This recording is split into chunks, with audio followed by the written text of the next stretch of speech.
The October morning in 2024 hung heavy over Laurel County, Tennessee, where the sky pressed down like a slab of slate, casting a pall across the weathered brick of the Franklin courthouse.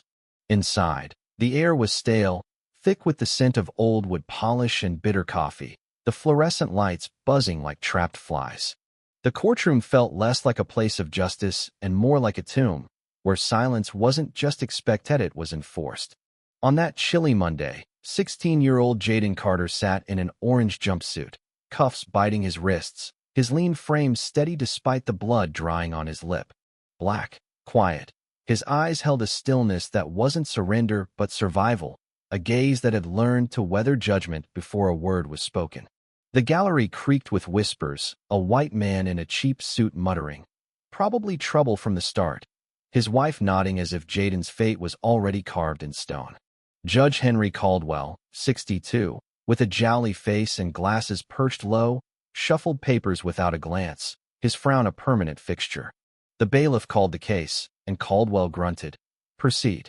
Officer Carl Tatum, 50, white, broad-shouldered, with a buzz cut and a swagger that screamed untouchable, took the stand. His voice was flat, rehearsed, as he painted Jaden as a threat. The defendant was belligerent, resisted arrest, forced me to act. He didn't look at Jaden, didn't need Tohe's badge was his shield, and in this room, it was enough. Caldwell nodded, a slow tilt that wasn't just agreement, but a signal to move on. Jaden stayed silent, his posture unyielding, until he spoke, soft but piercing. "Is that what you call law?" The words landed like a stone in still water, and Tatum's head snapped toward him. Without warning, he stepped down, crossed the floor, and slapped Jaden hard across the face. The crack echoed, freezing the room. No gasps, no cries, just a suffocating hush.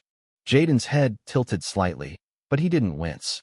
He wiped the blood from his lip, slow and deliberate, his eyes locking onto Tatum's. "That's a mistake you'll carry forever," he said, voice low, steady, a promise carved in steel. The bailiff didn't stir. Caldwell said nothing. The silence grew heavier, a confession of complicity. But in the back, a man in a charcoal suit shifted, his presence unnoticed until now, his eyes fixed on the boy who refused to break. Caldwell cleared his throat, his voice thin. "Recess, 10 minutes." The crowd shuffled out, murmurs trailing like smoke, but Jaden stayed seated, blood still visible, a deliberate mark. The deputies avoided his gaze, as if meeting it might unravel something they couldn't face. Attorney Lena Brooks, 38, black, in a sharp gray suit, slipped in from a side door, her steps measured, her eyes fierce. She knelt beside Jaden, voice soft. "I'm Lena, your counsel." Jaden didn't look up. "Names don't matter here," he said, flat, weary. Lena's brow lifted, catching not defiance but wisdom. "Maybe not to them, but I'd like yours." A pause, then, "Jaden Carter." Her pen scratched, but her eyes caught a glint of thin chain under his jumpsuit, engraved with Carter, FBI field. Her breath hitched. She knew that chain, issued to protected families. Jaden tucked it away, whispering. Not hiding, just done explaining. Lena nodded, heart racing. "It'll matter soon." Two deputies approached, smirking, one officer Vance, mid-30s, wiry waving a clipboard. "Routine drug check," he drawled. Lena stood, voice sharp. "He's a minor, not charged with possession. This is harassment." Vance ignored her, dumping Jaden's backpack books, a sketch pad, a sandwich onto the floor. "File a complaint later," he sneered. Lena's fists clenched. "You're doing this in a courtroom, under federal watch." Vance scribbled, tore off a sheet, and slapped it down. "Suspicious behavior, no contraband." Jaden repacked his bag, slow, methodical, as if he'd done it 1,000 times. Vance leaned in, muttering, "This kid's no student, just a future inmate." Lena's voice was ice. "I'm requesting a misconduct hearing." The deputies sauntered off, unbothered. Jaden leaned back, voice low. "They don't misstep by accident. They bet no one stops them." Lena exhaled, sensing a fight bigger than the docket. Recess ended, the crowd filtering back, the air now electric, charged with unease. Caldwell resumed, muttering, "Proceed."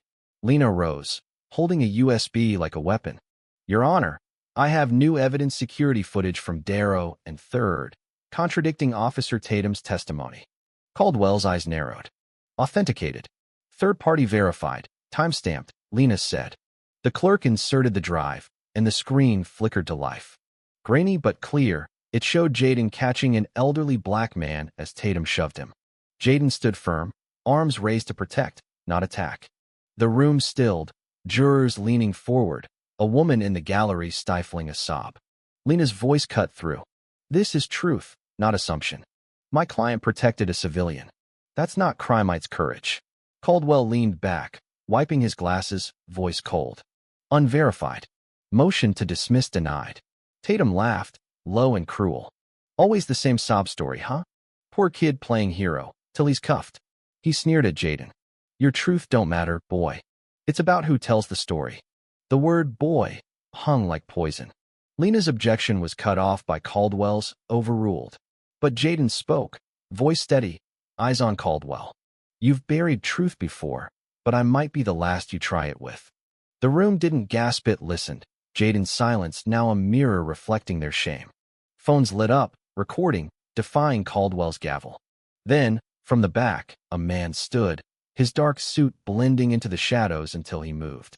Not fast, not slow, but with a gravity that turned every head. He stepped into the aisle, silent, and Judge Caldwell's voice faltered.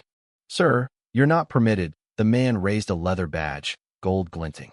I am permitted, he said, voice like iron. Andre Carter, Deputy Director, FBI. The room froze. Caldwell paled. Tatum stiffened, his smirk gone. This is a state matter, Caldwell stammered. Andre's gaze was steel. Not anymore. It's misconduct, perjury, obstruction.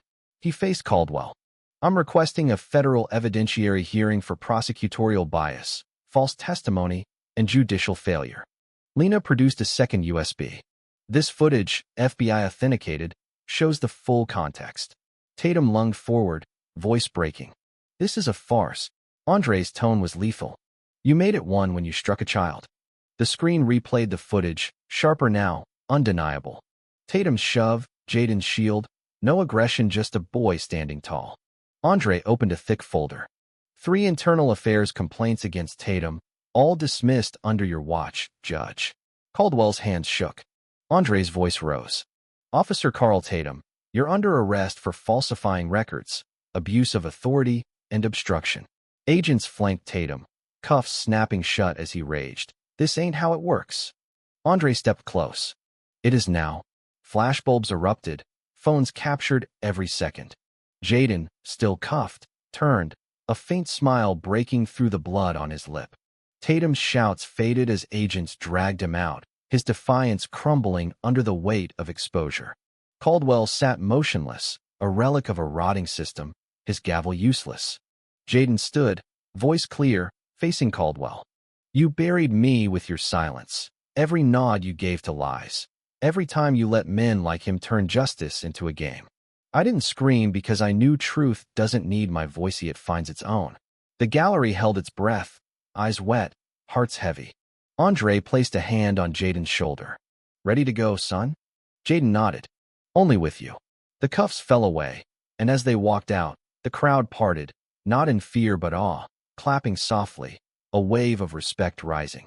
Outside, the courthouse steps swarmed with reporters, cameras flashing, voices clamoring. Jaden, what's next? Mr. Carter, was this planned? Jaden faced them calm. When justice speaks, you don't need to shout. The words silenced the chaos, a photographer lowering his lens in reverence. The footage of Tatum's arrest hit the internet minutes later, Jaden's bloodied smile, trending nationwide. The FBI reopened every case under Caldwell's tenure, civil rights lawyers digging for buried truths. Victims spoke out, their voices a flood unleashed by one boy's silence. In a Memphis bar, an old man watched, whispering, he didn't break. In a Nashville classroom, a teacher showed the clip, calling it courage. In Laurel County, an elderly woman left the courtroom, muttering, they thought they'd crush him, but he built something they can't hush. Andre and Jaden walked to their car, steps in sync, silence now a bond. Andre spoke, voice raw. I missed too much of you. Thinking distance kept you safe. Jaden glanced at him. You saw the part that counted. The crowd's applause followed, but Jaden didn't look back. His fight wasn't for cheers, it was for every kid told to sit, every truth smothered by power, now rising like dawn. What do you think?